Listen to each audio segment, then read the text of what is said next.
It's Sticky Tricky Law!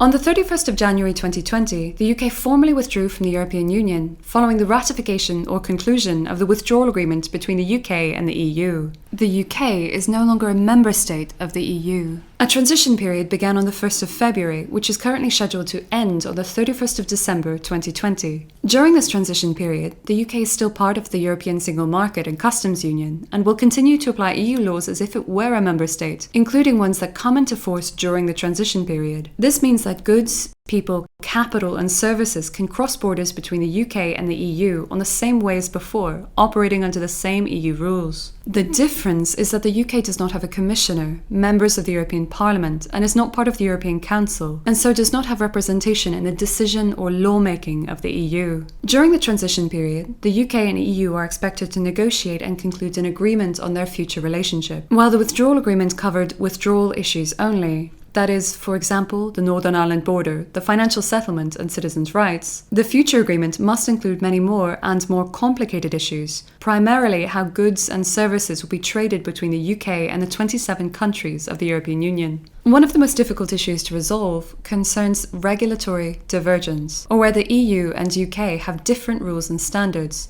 and how to ensure a level playing field between businesses to guarantee fair competition. The EU wants the UK to maintain closely similar or the same standards, for example in the areas of environmental, worker and consumer protection. The UK does not want to make that commitment, so it can have more freedom to set its own standards. Under the withdrawal agreement, the transition period can only be extended once by 2 years until December 2022. The decision to extend the transition period must be made by the UK and EU before the 1st of July 2020.